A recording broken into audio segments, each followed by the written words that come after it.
Rapaziada, estamos classificados. Mas que sufoco, hein? Vem a vinheta pra gente falar um pouquinho desse jogo.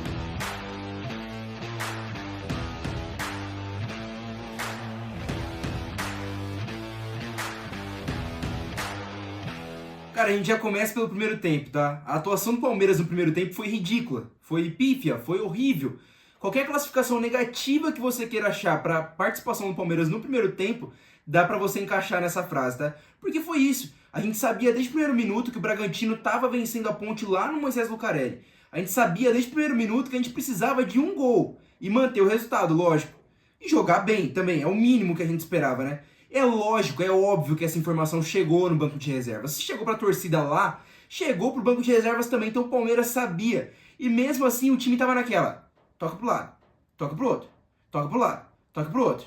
Volta pro Everton, vai pro Rocha, toca pra um lado, toca pro outro, toca pra um lado. Toca pro... Não avançava. Vocês conseguem entender? A chatice que foi eu falando aqui foi a chatice que foi o primeiro tempo. O Palmeiras não avançava. Achou um gol ali com o Flaco, a gente conseguiu encontrar o gol com o Flaco, apareceu como um camisa 9, tem que aparecer, também foi a única passagem dele no jogo, não jogou mal não, mas foi a única passagem importante dele no jogo. Conseguimos o gol em uma jogada do Estevão, inclusive a gente já vai chegar no tópico do Estevão daqui a pouco, tá?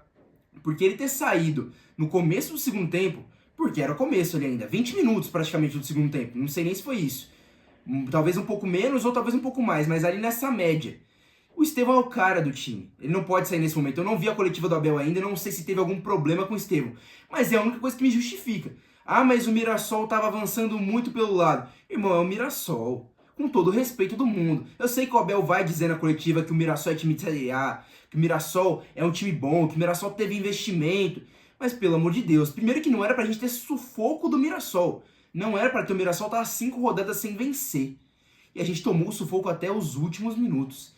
Isso, meus amigos, isso é assustador. Vamos ver agora na fase final como o Palmeiras vai se comportar. Teve a reunião ali do Abel com os jogadores no gramado. Eu espero realmente que surta algum efeito.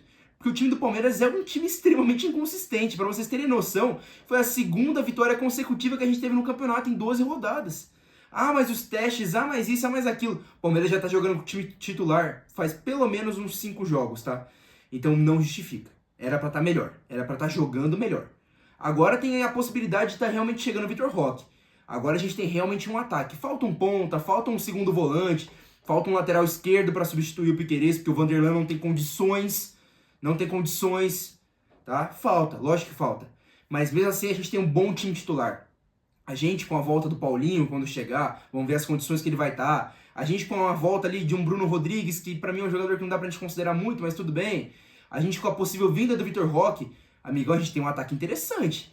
Até antes da saída do Estevão, digamos assim. Mas depois também tem a volta do Felipe Anderson, que é pra jogar mais essa temporada. Então a gente tem um ataque interessante. Do meio pra frente ali, o time tá mais ou menos bem servido. Precisa de algumas peças? Precisa. Reposição? Sim, é um elenco curto ainda. Mas a gente não tá tão mal quanto a gente fala não, tá? Então assim, precisa ajeitar o time. E isso é de responsabilidade do senhor que ganha 3 milhões de reais por mês. Isso é responsabilidade do Abel Ferreira, que não vem treinando um time faz um bom tempo. O time não vem jogando bem, e isso é um fato. Pode ficar bravo comigo nos comentários, pode falar o que quiser, mas o time não vem jogando bem faz um tempo já.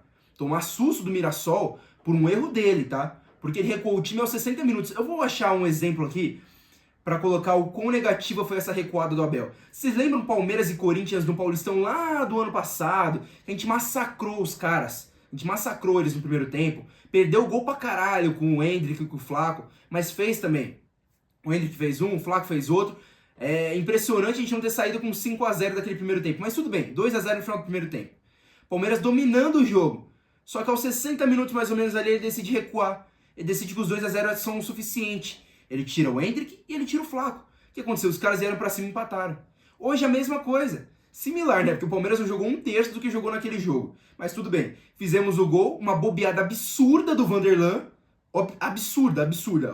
A assistência que ele deu depois não compensa, tá? Mas absurda. Aí beleza. Fizemos o gol, tomamos. No começo do segundo tempo faz o 2-1, que o time voltou realmente melhor no segundo tempo. É bem verdade. Voltou melhor, mas já caiu de produção logo em sequência. E depois era ataque sem fundamento. Era pra ter matado o jogo, não matou. E aí ele mata o time com a substituição dele. Ele tira o Estevão, ele dobra a lateral com o Mike. Ele dobra a lateral com o Mike, o time passa a se defender com 5. A gente sabe que o Mirassol tava chegando mais para aquele lado, tudo bem. E o Estevão não tava fazendo a melhor partida da vida dele, a gente sabe disso. Mas craque você deixa em campo. Craque é o cara que pode decidir, você não pode tirar. Simplesmente não pode tirar. Tudo bem, ele colocou o time mais pra frente depois, com o Alan, com o Luigi, com o Thales, mas ainda assim, mexeu mal. Mexeu mal e matou o time. Vale destacar que o Aníbal entrou bem de novo, tá? O Emiliano Martinez não tinha feito um bom primeiro tempo, fez um bom segundo tempo até, mas o Aníbal entrou bem de novo. A gente espera muito que seja a volta dele. E sim, o Maurício também faz muita falta nesse time. Mas se a gente for ficar discutindo aqui, discussão de TDAH, né? De cada jogador que falta, mas ele tá lesionado, mas esse aqui faz muita falta, tá bom. Mas é o time que a gente tem. É o time que o Abel, a Leila e o Barros montaram, né?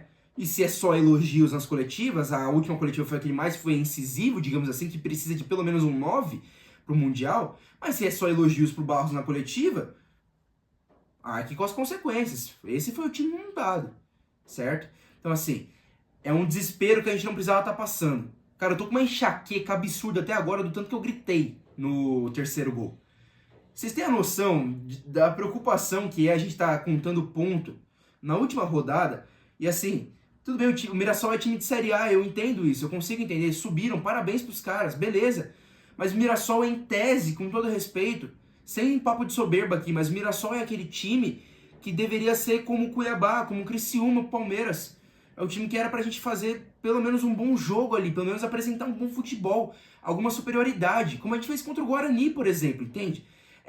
Era pra ser esse mesmo nível de jogo e não foi. E é isso que preocupa a torcida do Palmeiras. Quando é pra esse time engrandecer, não engrandece. 2025 até o momento tá parecendo um 2024 parte 2. Quando toda vez que a gente precisava que esse time fosse gigante, como tinha sido antes, não foi. Aí lógico, vem aquela frase que eu usei até no vídeo do Instagram, vou usar aqui também. Deixaram a gente chegar. Nunca dê por morto um gigante. Mas precisa melhorar. E precisa melhorar muito. Avante palestra sempre, a gente passou. Agora vamos acreditar que o título vai vir até o final.